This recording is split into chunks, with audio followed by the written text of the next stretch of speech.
तो कम अज कम रसूलुल्लाह के नाम पर आगे कदम बढ़ा देते। सिर्फ पाकिस्तान ही नहीं, पूरी दुनिया में तुम्हें इज्जत मिल जाती। लेकिन बाबा जी फरमाते थे फिर के गली गली तबाह, ठोकरे सबकी खाए क्यों। अब जाओ प्यूटन भी ठोकरे खाओ, अब जाओ अमेरिका भी ठोकरे खाओ, और अब जाओ यूरोपीय यूनियन के आगे हाथ जोड़ो कि हम मस्कीन है, गरीब है, हमारी जबान फिसल गई, हमसे जबानी लर्जिश हो गई। ये जबानी नहीं हुई, ये मेरे मालिक ने तुमसे करवाया है।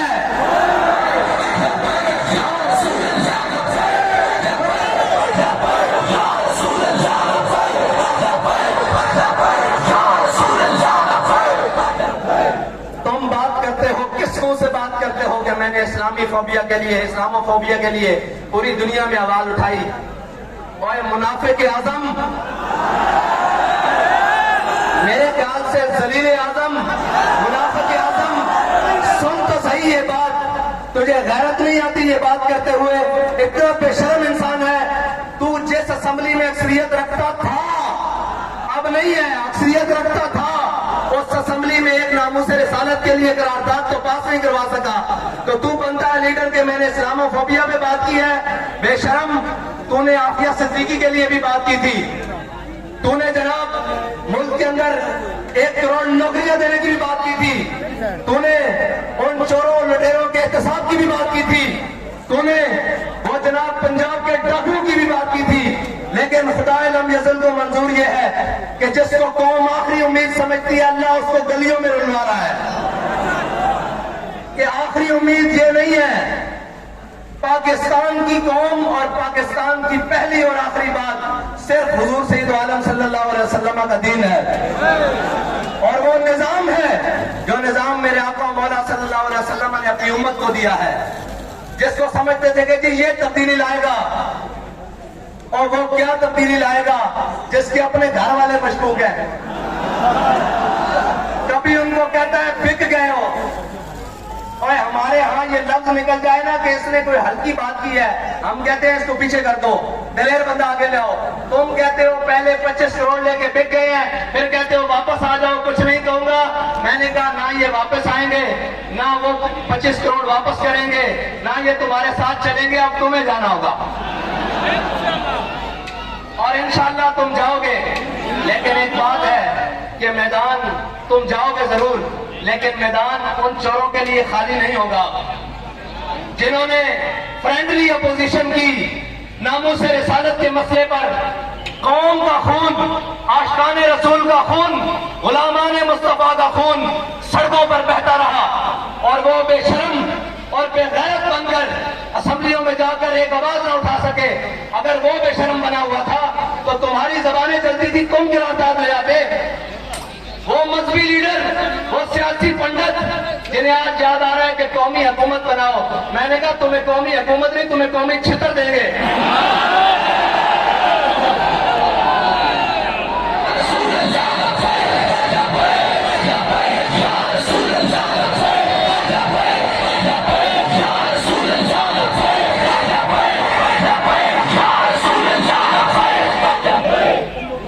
तुम इतने बेशर्म हो चुके हो कि तुमने 3 साल इस मुल्क की बुनियादों के साथ खेला गया।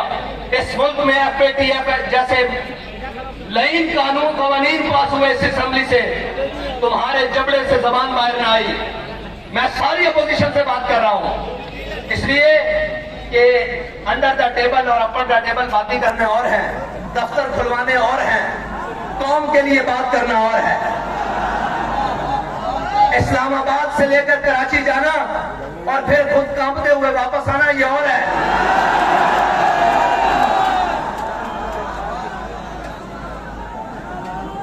और ये कहना कि हमें कुछ हिस्सा मिल जाए और उसके साथ उन लोगों के साथ राब्ते करने जिनके साथ 5 साल उनके खिलाफ बातें करते रहो, और जनाब जब वक्त आए इक़्तिदार लेने की, कहीं से रोशनी नजर आए, रोशनी क्या, जो कौम के भेड़िए हैं उनके लिए तो इक़्तिदार भी अंधेरा है, अंधेरा है इक़्तिदार। उन कौम के भेड़ियों को जरा लो नजर आए, इसी कौम ने तारीख की महंगी तरीन चीनी खरीदी, तुम कोई बात ना कर सके। इसी कौम ने अपने सामने FATF के कवानीन पास होते देखे और अपोजिशन खामोश रही, कोई बात नहीं की अपोजिशन ने, फ्रेंडली माहौल रखा। इन्हीं के सामने जनाब पूरी कौम महंगाई की चक्की में पिस कर रह गई, ये अपोजिशन पूरी खामोश रही। लेकिन जैसे ही इक़्तिदार की लच्छा नजर आना शुरू हुआ तो सबसे पहले लीडर की तरह मैदान में आ गए और सबसे पहले ये कहना शुरू कर दिया कि जी हम अदम एतमाद लाएंगे और हम जनाब इसको तख्त से उतारेंगे। तुम अदम एतमाद लाओ या ना लाओ, मैं तुम्हें बरसरे मिंबर ये खड़ा होकर कह रहा हूं, पूरी कौम तमाम पार्टी के ऊपर अदम एतमाद कर चुकी है। पूरी कौम इनकी सियासत के ऊपर, इनकी तर्ज हुकूमत के ऊपर और इनके मुनाफिकाना रवैया के ऊपर अदम एतमाद कर चुकी है। अब रही बात इलेक्शन की, तो तुम इलेक्शन की तैयारियां कर रहे हो, जो हम पहले तैयार हैं, मैदान में बैठे हैं।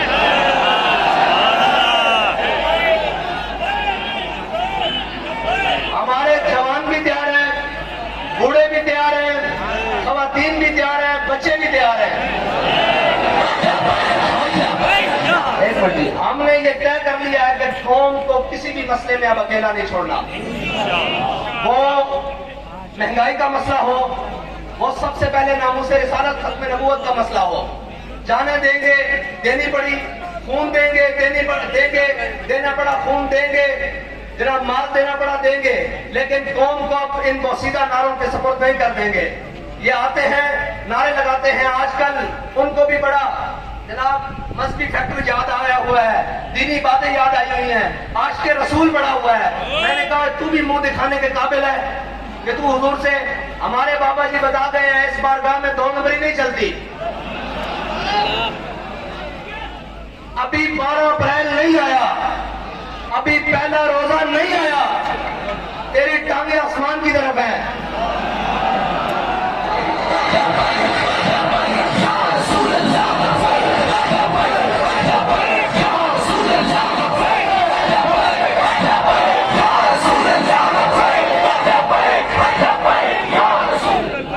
मीडिया का जदीद दौर है, हर शख्स का किरदार सामने खुल के उसके सामने है कि वो कौम के मुंतखब नुमाइंदे, जिनको कौम लाखों वोट देकर भेजती है असेंबली में, उनकी कीमत सिर्फ 25-25 करोड़ और 50-50 करोड़ रुपया है।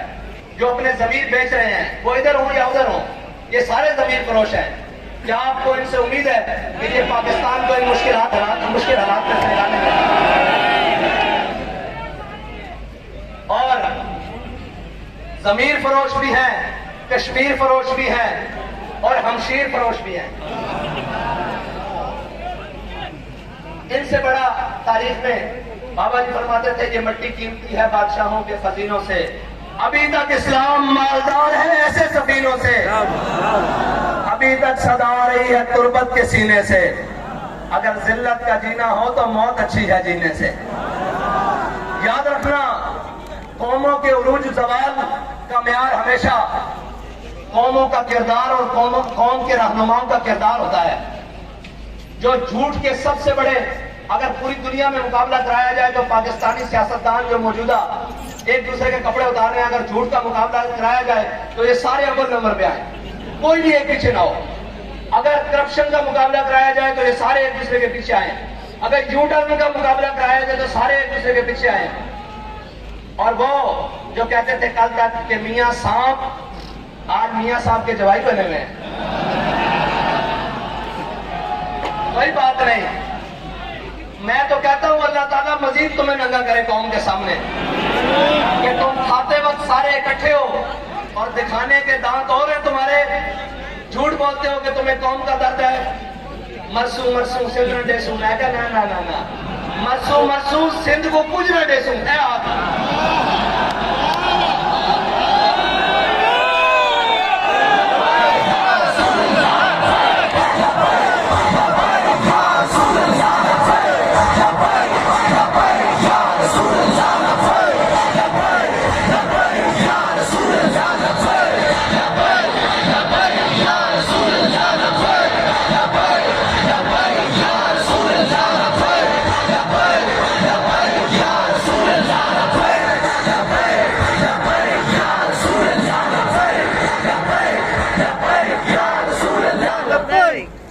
नहीं आती? कुछ गैरत नाम की चीज है? यहाँ से मार्च लेकर वहां जाते हो, 4 मरतबा सूबाई हुकूमत तो तुम्हारे पास है सिंध की। क्या किया तुमने? तुम तो कराची की पाइपलाइनों में सिर्फ साफ पानी नहीं दे सके, जो कोई इतनी बड़ी साइंस नहीं है, वो अलग बात है।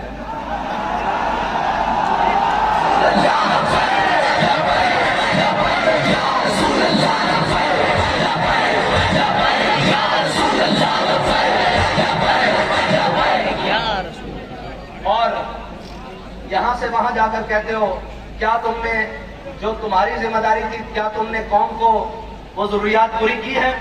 बारिश आ जाए तो कराची जैसे शहर जिसकी आबादी करीबन 3 करोड़ के लगभग है, जिसकी आज तक तुम बेईमानों ने मर्दमशुमारी सही नहीं होने दी, और सिंध, अंदरूने सिंध जहां साफ पानी पीने के लिए मुयसर नहीं, वो पाकिस्तान जिसमें तकरीबन 10 के करीब छोटे बड़े दरिया बहते हैं, और एक सूबा जिसके अंदर 5 दरिया बहते हैं, पूरे पाकिस्तान में दरियाओं की एक लाइन है।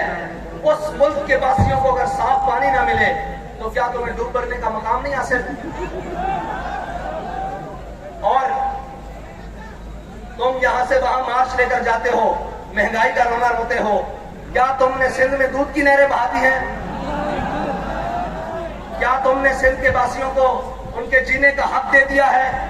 क्या कराची के मसाइल हल हो चुके हैं? सबसे बड़े लैंड माफिया तुम खुद हो, सबसे बड़े बक्काखोर तुम खुद हो, सबसे बड़े सिंध के कराची के डाकू तुम खुद हो। कि जितने डकैतों का सरगना हो, जितना उनका जनाब चलता है नजम, उस सब के सरबराह तुम खुद हो और तुम्हारा बाप है। और हमसे तवक्को करते हैं कि कहीं सीट एडजस्टमेंट हो जाएगी। मैंने कहा आपके लिए हमने सिर्फ एडजस्टमेंट रखी हुई है।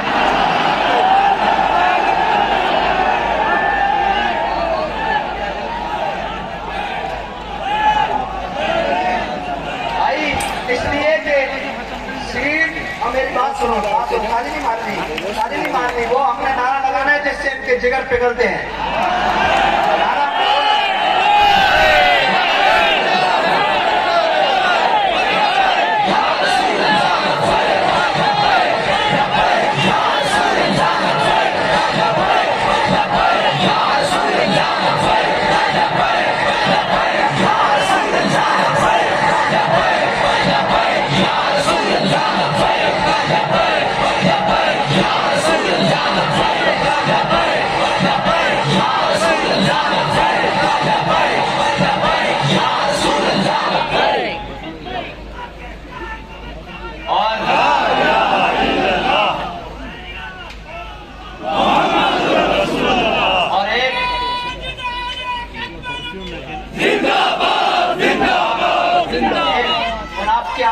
आजम साहब को आजकल अमर बिन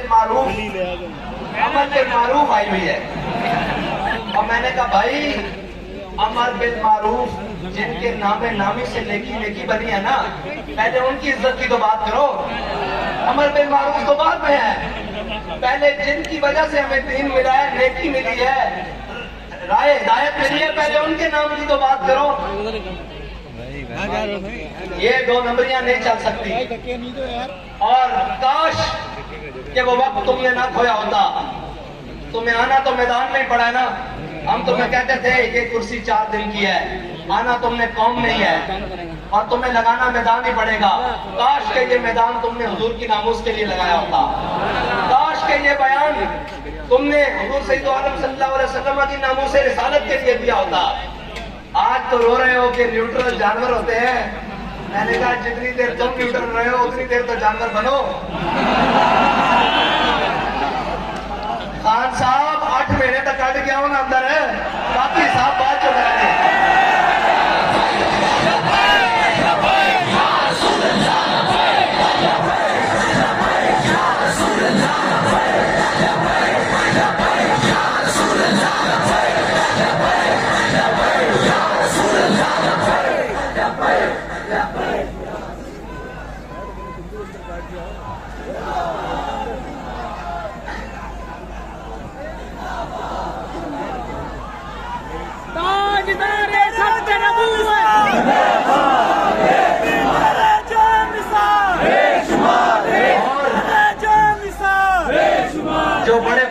की हुकूमत लेकर आए और बड़े समझदार लोग लेकर आए कि ये मुल्क को संभालेंगे।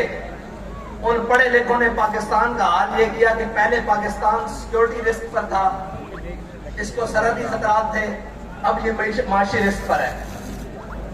ये पढ़े लिखों ने हाल किया है इस पाकिस्तान का, और ये समझते हैं कि तहरीक लब्बैक वाले ऐसे उठकर आ गए हैं, इनको माशर का क्या पता हो। मैंने कहा हमें सारी बातों का पता है, सिर्फ वक्त की देर है, और वो वक्त भी दूर नहीं है इंशाअल्लाह। मईशत दुरुस्त करना पढ़े लिखों का काम है ही नहीं, मईशत दुरुस्त करना डंडे वालों का काम है। अगर पढ़े लिखों का काम हो गए तो आज जहांगीर तरीन साहब को सामने बिठा लो, वो कहेंगे सबसे ईमानदार मैं हूं। आज अलीम खान को सामने बिठाओ, सबसे ईमानदार वो है। सारों को छोड़ो, सबसे बड़े डाकू जरदारी को बिठा लो, उससे बड़ा चोर बाहर से इंपोर्ट करके बुला लो, नवाज शरीफ, उसको बिठा लो। वो कहेगा मुझसे दयानतदार कोई नहीं है। कौम का पैसा वापस लाने के लिए तुमने क्या कर ढोंग किए, लेकिन तुम्हारी नीयत ठीक नहीं थी। अगर नीयत सही हो तो हमारे बाबा जी फरमाते थे, हजरत उमर बिन अब्दुल अजीज सिर्फ मस्जिद से सर के घर तक गए थे तो आधा इस्लाम नाफिज हो चुका था। उन्होंने कहा था मैं आते ही गवर्नर हाउस की दीवारें गिराकर इसको यूनिवर्सिटी बना दूंगा। हमारा ये दावा नहीं है कि हम गवर्नर हाउस गिराकर उसको यूनिवर्सिटी बनाएंगे। हमारा दावा यह है कि हमारा गवर्नर हाउस में नहीं रहेगा, उसकी इमारत को जहां भी सरकारी इस्तेमाल की जरूरत पड़ी हम उसको करेंगे। हम बात वो करेंगे जिस पर अमल करके दिखाएं। हम कौम को वो सब्ज बाग नहीं दिखाएंगे जो दिखाकर हमें यू टर्न लेने पड़े और झले और सीधा हथकड़ियां पा के फांसी वाली चक्की जाके यू टर्न नहीं लिया। साढ़े बाबा जी ने सानू यू टर्न सिखाया ही नहीं। हमारे बाबा जी ने हमें एक ही बात सिखाई है, कोई यार दी गल सुना मुल्ला, ना लंबे पैंडे पा मुल्ला, ना इल्मा विच। हाँ, ये जो जमा तफरीक की सियासत, ये जो मईशत का अदम इर्तिकाज है, ये सारी चीजें अगर कोई खत्म कर सकता है तो वो तहरीक लब्बैक या रसूलुल्लाह कर सकती है। क्योंकि ना हमारे किचन किसी ब्लैक लिस्ट और ब्लैकिए के पैसों से चलते हैं, ना हमारी गाड़ियों में पेट्रोल किसी 2 नंबर चीनी बेचने वाले के पैसों से आता है, ना हम इस मुल्क को खाने वालों के हेलीकॉप्टरों में सैर करते हैं। हमें जहां जरूरत पड़ी हम पैदल चल पड़ते हैं, जहां जरूरत पड़े साइकिल पे बैठ जाते हैं, जहां जरूरत हो गाड़ियों पे बैठ जाते हैं, जहां जरूरत हुई जहाज पे भी बैठ जाएंगे, लेकिन कौम के लूटे हुए माल से नहीं। क्योंकि तुम इसलिए कुछ नहीं कर सकते इन चोरों के बारे में, इन महंगाई बढ़ाने वालों के बारे में, इनके बारे इसलिए कुछ नहीं कर सकते क्योंकि तुम्हारे किचन इनके पैसों से चलते हैं, तुम्हारी अयाशियां इनके पैसों पर मुनहसर हैं, और तुम्हारी सारी चीजें इनके जनाब एटीएम कार्ड्स पर है। हमारा एटीएम एक ही है कि उन्हें जाना, उन्हें जाना, उन्हें जाना, न रखा गैर से काम। तो कराची वालों, बाबा जी हमें एक बात बता गए हैं कि चलने में बरकत है। जब तक चलते रहोगे मंजिल तुम्हारी करीब आती रहेगी, और जितना तेज चलोगे, जितनी लगन से चलोगे, जितने इखलास से चलोगे, तुम्हारी मंजिल उतनी करीब होगी। लेकिन एक बात याद रखना मेरी, और वो बात को कान खोल कर सुन लेना कि तुम्हारा दुश्मन, तुम्हारा रकीब, तुम्हारा हासिद तुम्हें जेलों में लेकर जाकर तुम्हारा कुछ नहीं बिगाड़ सका, तुम्हें शहीद कर कर, तुम्हें जख्मी कर कर तुम्हारा कुछ नहीं बिगाड़ सका। अब वो तुम्हारी सफों में दरारें पैदा करने की कोशिश कर रहा है। अपने हाथ दूसरे भाई के हाथ में ऐसे थाम लो, उर्दू की क्या बात है यार, मैं अभी तुम्हारे साथ नीचे खड़ा हो जाता हूँ।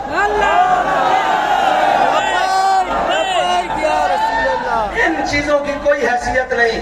बाबा जी हमारी आंख में सोना और मिट्टी बराबर करके गए हैं। हम सबकी मंजिल वो है कि हमने हुजूर के दीन को तख्त पर लाना है, और उसके लिए हमने आपस में जो अपने भाई हैं उनके बाजू पकड़ के रखने हैं, और नहीं जाना इस तरफ। यार मैंने कोई ऊंची गल हो, मुझे कोई ऊंची बात हो भी गई है, मेरी शान में कोई गुस्ताखी हो भी गई है, तो क्या बात, तू ये तो देख कि जब तेरे नबी के बारे में गुस्ताखी हुई तो ये तो बंदा मैदान अमल में था या नहीं? कुछ नहीं होता। ये चार अब दुश्मन की आखिरी ज़रब है, वो आपकी सफों को तोड़ना चाहता है, लेकिन आप अपनी सफे ज्यादा मजबूत करके उसको ये पैगाम दे दें कि मर जाएंगे, जालिम की हिमायत नहीं करेंगे। अब आपका पैगाम अपने आप को मुत्तहिद करना, और गली गली में जाओ, कूचे कूचे में जाओ, नगर नगर में जाओ, हर दरवाजा खटकाओ, उन्हें बताओ कि उम्मत के असल वारिस आ गए हैं, कौम के हकीकी तर्जुमान आ गए हैं, पाकिस्तान को अपनी मंजिल की तक पहुंचाने वाले वो लोग हुजूर के गुलाम आ गए हैं, जिनको ना इक़्तिदार की लालच है, ना जनाब पैसे की हवस है। उनको अगर किसी मकसद की लालच है, वो ये है कि ये उम्मत हुजूर सैयद आलम सल्लल्लाहु अलैहि वसल्लम के दामन से वाबस्ता होकर खुशहाल हो जाए, और हम सब की निजात हुजूर सैयद आलम सल्लल्लाहु अलैहि वसल्लम के दीन के साथ और उनके निजाम से वाबस्ता रहने की है। इंशाअल्लाह ये जो महंगाई हुई है ना, इसमें कौम का भी एक कसूर है। आखिरी बात कर रहा हूँ कि आप कह रहे थे तब्दीली आ रही हो, आजमा रही हो, थोड़ा जा आजमा लीजिए, अगर कोई मजीद कसर है तो फिर आजमा लो। है अब इन सब चोरों डाकुओं से जान छुड़ाओ और हुजूर सैयद आलम सल्लल्लाहु अलैहि वसल्लम के दीन को तख्त पर लाने की मेहनत करो, सुबह शाम मेहनत करो, और इस तरह निकलो कि तुम्हें किसी की झिझक नहीं होनी चाहिए, किसी की शर्म नहीं होनी चाहिए। वो पूरा सिंध लूट कर अगर महंगाई मार्च कर सकता है, आजादी मार्च कर सकता है, तो हम तो वो हैं कि जिनके दामन पर ना करप्शन का दाग है, ना गद्दारी का दाग है, ना बैरून मुल्क से बैरून पैसा भेजने का दाग है, ना लिसानी दाग है, ना कौमियत का दाग है। हमने तो नारा ही वो लगाया जो पूरी उम्मत का नारा है कि मन सबका नबी जन, मन सबका नबी जन। अल्हम्दुलिल्लाह रब्बिल आलमीन।